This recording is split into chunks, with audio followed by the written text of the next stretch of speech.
Hey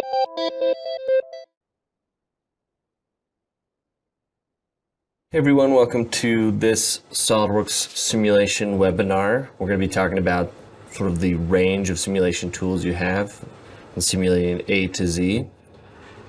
My name is Andrew Smith and I am a simulation specialist here at GoEngineer.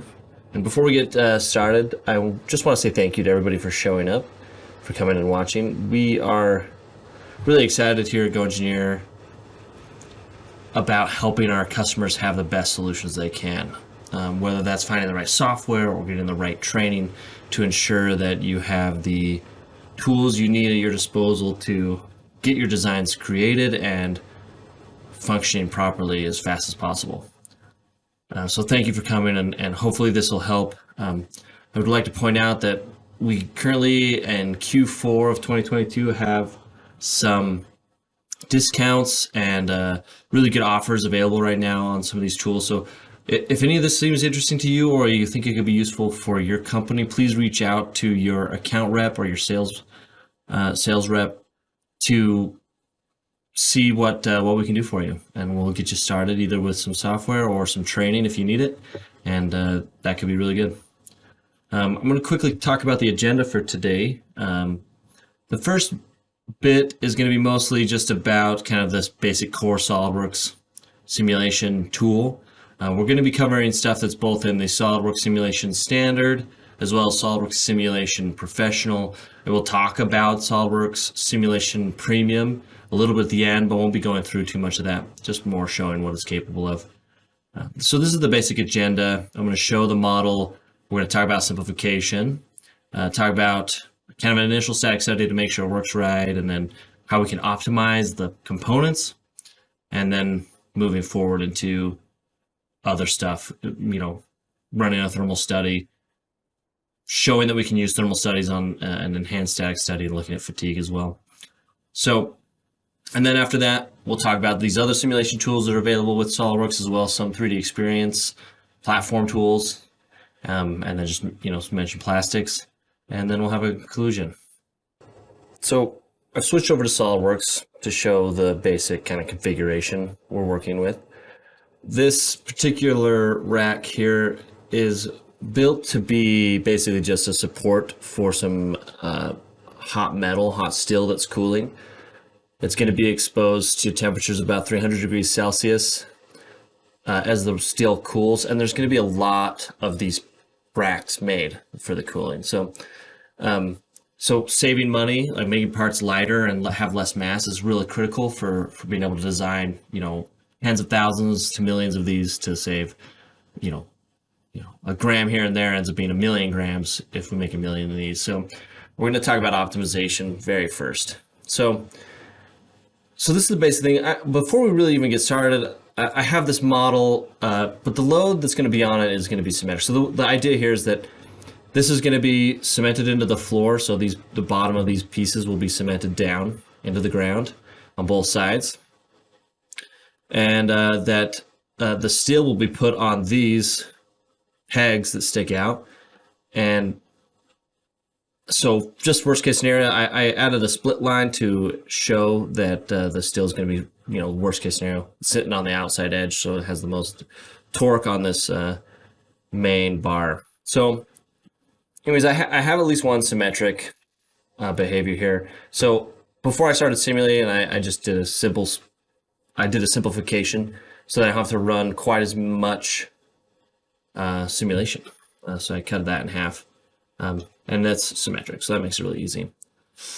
Before I got started, though, I wanted to run a real simple simulation study just to make sure that the rack, as I have it set up, will work. And so the idea is that the steel sits on these pegs, and on these interior pegs, the weight's pushing straight down.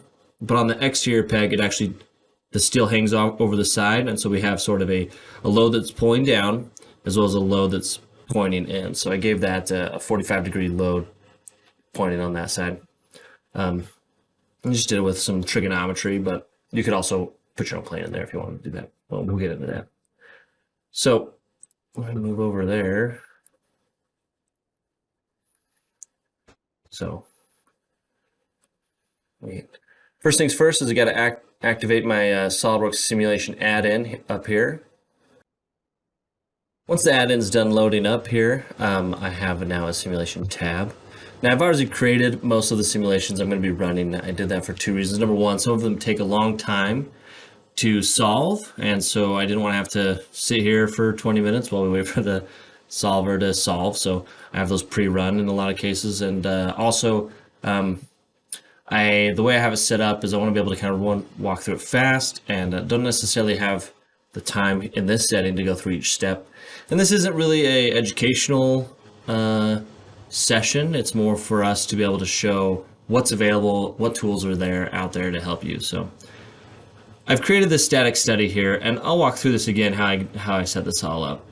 So let me just go ahead, create a new study, and create a static study. I'll just call it static 2 for now. That's fine. I highly recommend making sure you name your studies accurately and effectively so that you can refer to them later. Sometimes you'll have 5 or 6, 10 studies, and being able to remember which one was which conditions is helpful. So here it is. If you remember a few seconds ago, I said we cut this in half. So I'm going to start with there just to make it so that's taken care of. If I go to advanced fixtures, I can choose a symmetry boundary condition. I choose all the faces that, whoops, that's not the one. All the faces that are supposed to be connected. In this case, there's only one. And you can see it gives me sort of a wireframe of the boundary conditions there. So there's that. So that one's really easy, the symmetry load. All these parts are really easy. That's one of the things that makes the SOLIDWORKS simulation suite so effective, is that it is so easy. If you've used SOLIDWORKS, there's not a lot of new things that come into using SOLIDWORKS simulation. There's some new stuff, but it doesn't take a lot to get from point A to B here. So next step, we'll talk more about that in a little bit. Next step is applying material here. So I chose AISI 1020, still just this pretty generic one. Just apply that to the part. So now if I open my parts, you can see I got AISI 1020. I point out that if you have a different material, or if the material that you're using for your designs is not available from that list, that you're able to create your own materials as well. I don't have any bolts connected. I assume that these pieces are all going to be welded together. It is feasible that these could have bolts in them, and SOLIDWORKS is capable of handling bolts. It's capable of not only handling bolts, but simulating sort of a fast bolt. So you don't have to go through the process of simulating a bolt with all the threads and everything, which can be really not only time consuming to model those things, but simulating them also can take quite a bit of time. So instead, we're going to just assume everything's welded. And we may get some not totally realistic solutions because of that, but for the vast majority of cases, it should be fine. And then I'm going to also, so then I just need to apply the fixtures for the rest of this.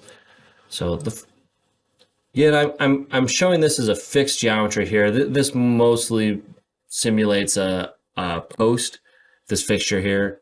Fixed geometry. It's like a post that's been cemented in. So this is restricting all the degrees of freedom. So we're both translational and rotational degrees of freedom on that face. So there's that. Then I'm going to set up, I have it set up so that all my any places where you have two pieces that are in contact, so these pegs to this lintel or the post of the lintel, those are going to be assumed to be bonded, which basically treats it as fused together. So that makes it pretty easy. And then the last thing I need to do is apply loads here. So I'm going to put a 10 Newton load in a selected direction, which I want to be straight down. So I'm going to choose the top plane as my reference plane. Then I'm going to choose the faces I want this load applied to, which is not that one, it's these two. And it's normal to that plane in the 10 Newton and pointing down. So again, this is all pretty easy. It's just basically same as SOLIDWORKS tools. You select a tool and then follow the steps here. There's always this helpful question mark here that will tell you what each of these entries do and how they work. So Yeah, that's all I want to do on those two. But like I mentioned, I have another load that's going to be applied to this face here, which is going to be a slightly different face, slightly different load. So I'm going to select that face. I'm going to choose my direction. I'm going to choose top plane again. But now I'm going to have actually two forces here. Let's see. So, and what I want to have is, because of the way this this behaves, having that extra steel hanging over the side, it's going to be taking up some extra load down as well as some extra load in. So I got about 35.5 newtons in each of those. So it's not a heavy, super heavy piece, but it's heavy enough that we care. There, I got my loads fixed up. So there you have it. Now, because static simulations are so quick, I'm going to go ahead and run this so you can see how quick it can be. Once the meshing's done, the solver will run. Now, because this study is so fast, I didn't have time to show you either the mesher or the solver. I'm able to customize my mesh if I want to, if there's particular areas of interest or areas where I know I'm going to get a particular behavior that requires more intentional meshing. But for now, I just left it with a default. It's pretty basic shape. And what I'm looking for is I want to know how much extra material I have. This is my first step. I run a static study. I see I got a maximum stress of 57 megapascals. You see 57 is kind of here. And one nice thing about SOLIDWORKS Simulation, it tells me what the yield strength of the material I've selected is. And this one has a yield strength of 351.6 megapascals, which is well above the max in my model. To me, that tells me that I have too much material. This is too strong. Now, I want to have some safety factor probably, but I don't know that I need a safety factor of, what is this, 7-ish? So I'm going to probably try to do something a little bit lighter, which leads me to my next topic. So we've run our initial static study. Now we need to talk about optimization. So all the components that are here can be optimized, but there's a couple things I want to do.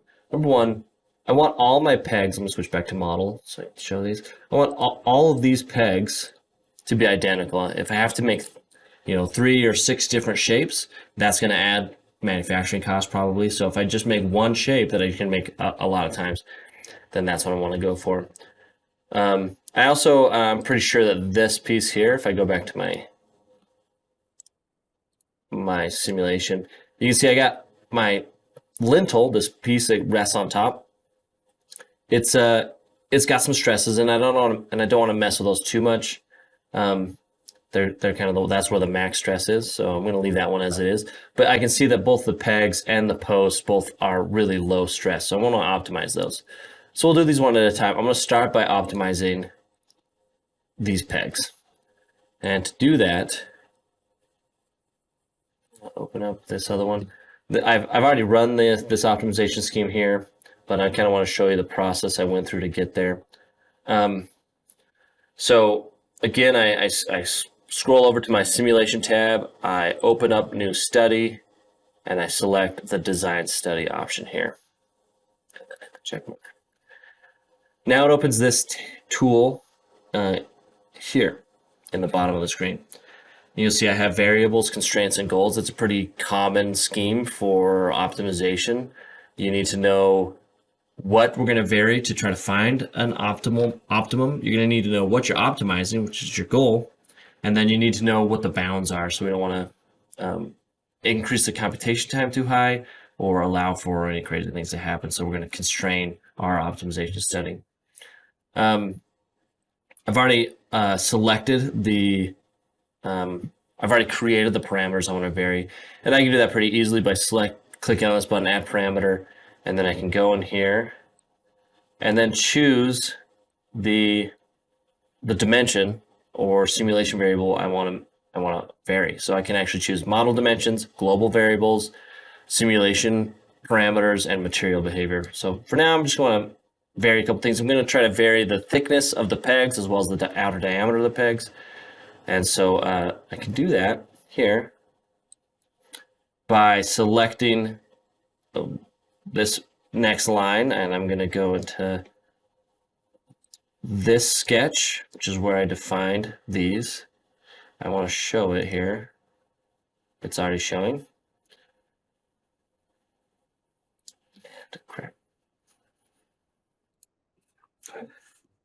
So to add a new parameter, I'd select add parameter, like I showed you, and then I'm going to go ahead and find the parameter I want to add. In this case, these are things like the sketch behavior here. So I want to edit this sketch in the part, and then I can choose. There we go. Name that. I'm going to call this, like, I already named it peg diameter, but I could do like, let's call it outer diameter. Okay. And then I want to add another parameter here, another variable.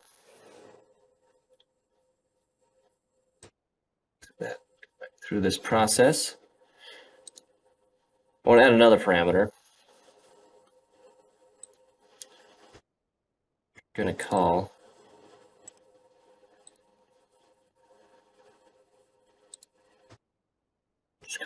thickness. Select that one and apply. Okay. I want to exit this sketch and I'm going to exit editing this part. And you can see that it automatically did those. As I add those, it automatically added them. Now, because I'm looking for a true optimum, I'm going to just choose a range instead of a range with discrete values. And this will allow me to basically, within my given boundary conditions here, my boundary constraints here, my boundaries, I'll be able to vary those dimensions until I find the best one. Now, I do want to constrain my stress. So you can remember I had a stress of about 370, 350 something. So I want to make sure that the maximum stress is less than half of that. So I'm going to go ahead and put in here 175 megapascals. And I'm going to reference static study 1, which is that first one I did. And then my goal here is to minimize mass. So this is all pretty straightforward. There's a little bit of making sure you choose the right things when you're doing the variables, but other than that, it's pretty clear. Now, if I go, I can switch over to table view, and that'll just show us kind of what we're doing. Table view is a little more useful if you're not doing optimization, but maybe just running, like I want to check these 7 different configurations, see which one works best. You can use this view, tends to be a little easier. But then you hit run. Now, like I said, I'd hit run, but it takes a bit of time, so we're not going to do that here. I'm actually going to close this out and just go to my other design study that I created earlier and show the results. So here it shows a much smaller peg diameter as well as a much smaller peg thickness that minimize my mass while maintaining a significant or a sufficient amount of strength. So, which is not showing because I haven't run that study since I reopened this part. So there you have it. So I created a new configuration that shows the optimized shape. So now I'll go back to model. You can see those are much smaller.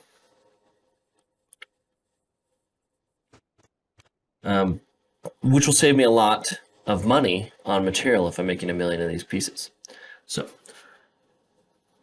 that's one optimization scheme. The next optimization scheme is not capable. You can't run it on an assembly, so you can only run it on individual components. So I'm going to open up this post. This is the other one I said I wanted to optimize. Now, the way it starts is as just a solid steel beam, and that's a lot of mass. Obviously, that's probably too much. And so what I want to do is reduce as much of that mass as possible. There's a tool built into SOLIDWORKS called a topology study. And basically the way it works is you take a part, you run it through a type of simulation. You set it up the same with fixtures and loads. In this case, I applied remote loads to the same place where those pegs are roughly located, where the weight's going to be. And then this will run over and over again, trying to find the optimum solution. So every time it runs, it takes a little bit of mass out basically and sees, is this still strong enough? Takes a little more mass out. Is it still strong enough? Until we end up with the final result.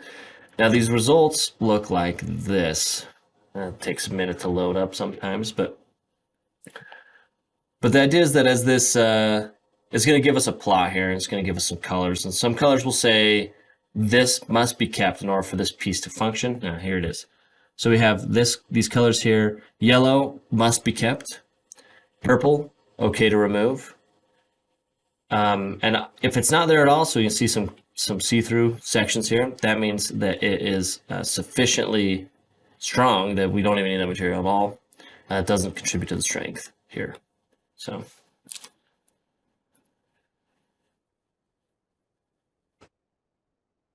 there we go. So one of the things I noticed is that when I put this edge on, so let me switch back to the model view real quick. So here's this, I'm going to call this side the skinny side and this side the fat side. And I'd like to just point out, when I'm looking at this topology study, if I look at the fat faces, you see there's material throughout the whole thing almost. A little bit light at the top, that's good.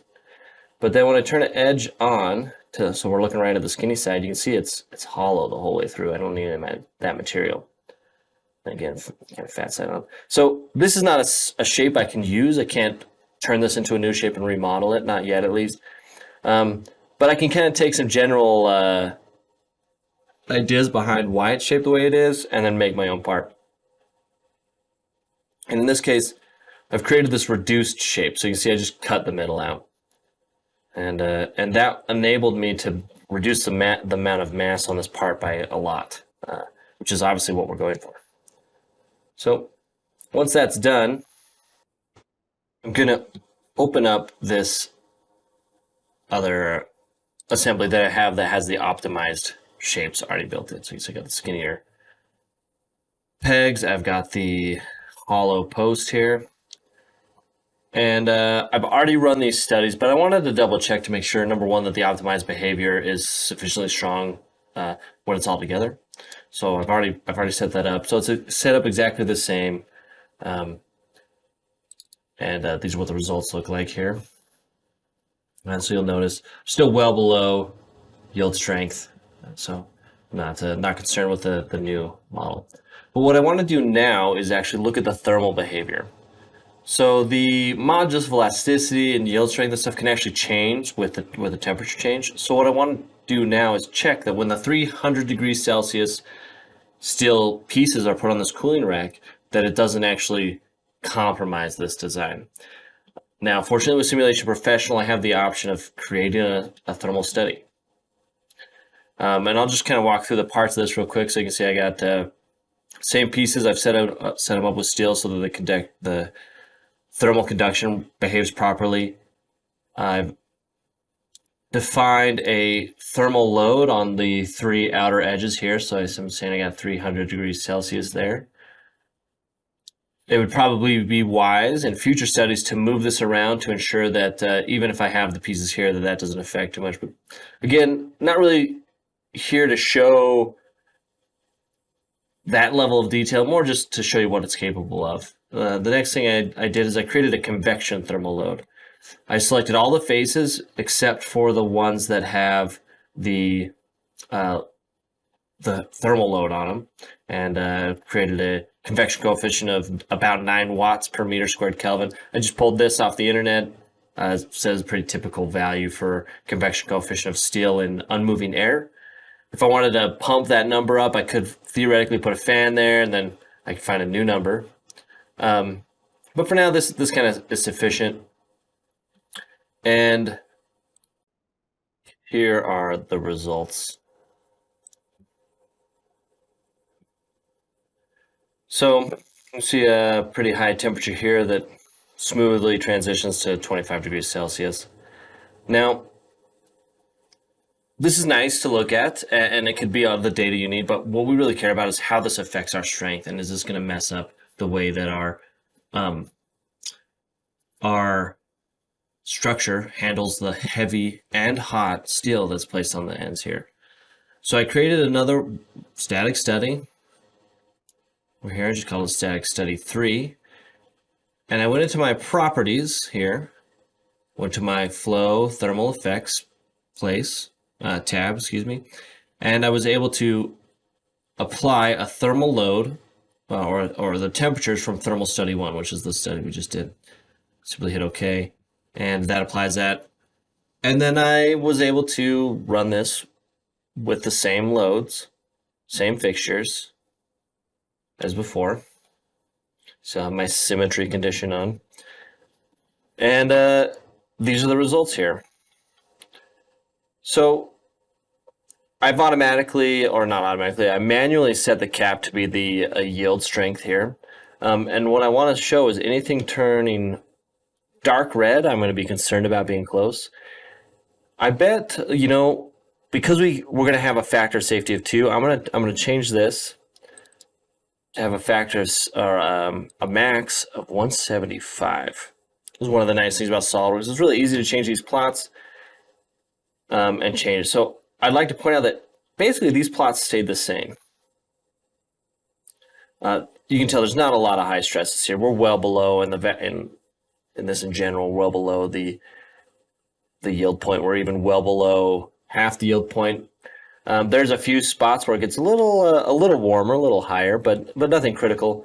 There is a few spots out here on the end, which has to do with the way I meshed it, which was a little foolish, but I'm not going to rerun it now because it does take quite a bit of time to run and mesh it with this this mesh. So with this scenario, so that's all right. But you can see we got some modeling happen again. That's probably just the way I meshed it more than anything. So yeah. So I would feel confident that this model is still sufficient for what we need. Now the last question I have was actually just on fatigue.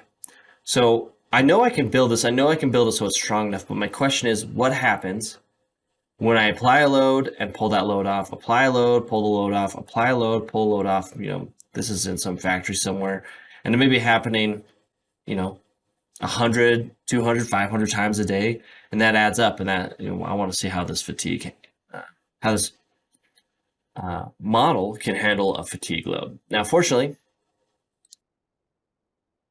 I've created a fatigue study. So this is set up similar. However, the one thing we really care about in this case is actually just the material SN curve. So you can make these up. You can derive them from the material elastic modulus, and that can be done based on an ASME austenitic curve still or an ASME carbon still curve. This is one I just made up, mostly just to show an interesting result. So take it for what it's worth.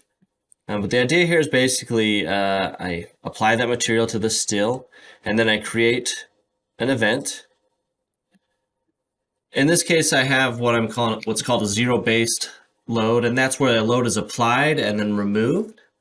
You also have fully reversed loads where a load is applied and then an opposite and equal load is applied in the opposite direction after that removed. You can also get cycle peaks. So that basically be saying we're going to apply a certain load based on some study we've done before, and then that's going to oscillate between that load and another load. So that's really handy when you're looking at loads where maybe one force is always constantly there and another force is maybe oscillating.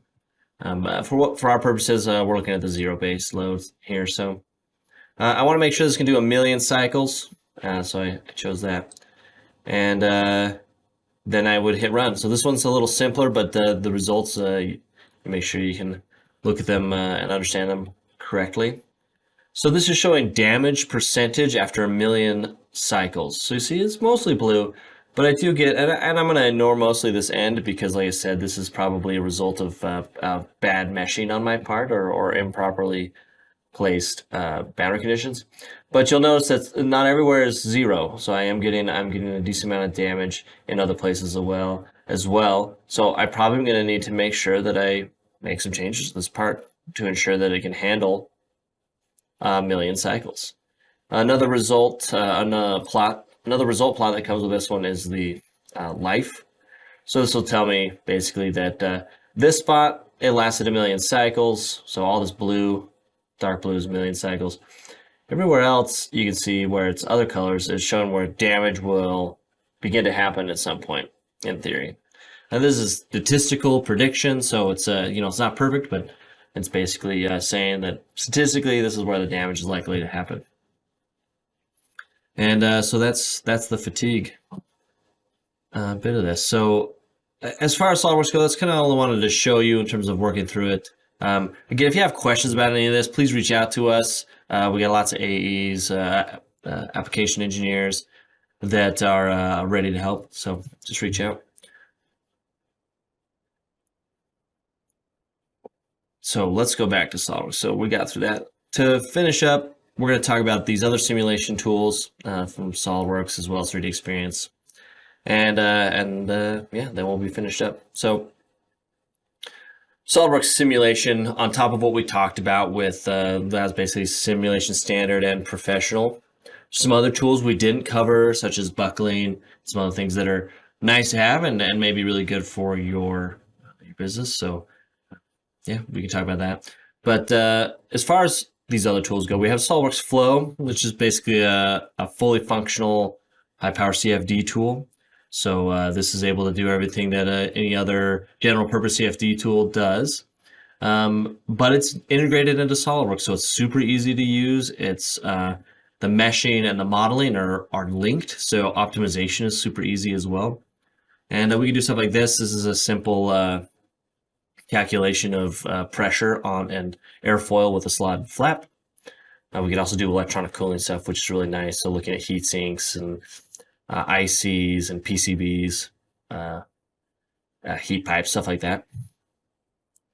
This is what's available through Simulation Premium on SOLIDWORKS. We have nonlinear studies, which you can see with this vice grip. We get some nonlinear contact behavior, nonlinear material behavior. It's pretty cool. When you can see the Simulation Premium dynamic studies over there with the basketball hoops, so we're able to capture the time-based vibration and movement, and same with this buckle that's coming in and out. That's all of this stuff is stuff that comes with Simulation Premium. And then we also have the plastics that SOLIDWORKS is able to do to capture this injection molding process. It's pretty cool. So there may be times when you need tools that are slightly different or that have different strengths, or you may already be on the platform on 3D Experience and needing to be able to use the simulation tools that are available there. So this is just to quickly touch over some of the things that come with some of the simulation tools that are available on 3D Experience. The first thing is the CFD tool on 3D Experience called Fluid Mechanics Engineer or Fluid Dynamics Engineer.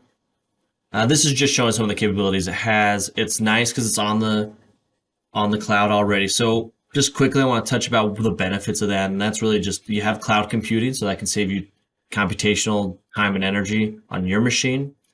You have cloud storage, which enables really fast collaboration, as well as like problem-free storage. So if your computer dies, you can access this information still from another computer. It's not a problem. And the last thing is, I kind of already mentioned, but it's collaboration. Because it's all cloud-based, it's all available. So it's really easy to share, and someone else with 3D Experience can get on there quickly. But in terms of simulation, the structural and mechanical stuff is really powerful and has the really good contact behavior. You're able to do classic modeling. So all this stuff's available on the 3D Experience. And it's a really, can be a really powerful tool, especially if you're already using 3D Experience. And I'm going to let this video play because there's some real fun stuff to look at here. And like I said, we have the ability to capture contact so well. Simulate stuff breaking.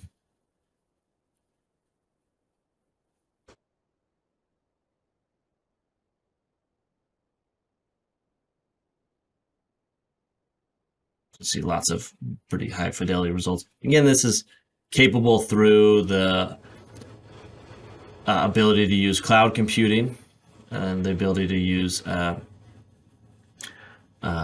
cloud storage. So this is all data that's run with other computers. Well, that's nice. But that's it. Please contact your sales rep or your account manager if you have any further questions. Thank you so much for coming again. We're excited to help you, and hopefully you learn something new and have some ideas about ways that we can further help you. So please reach out. Thanks so much. Have a good day.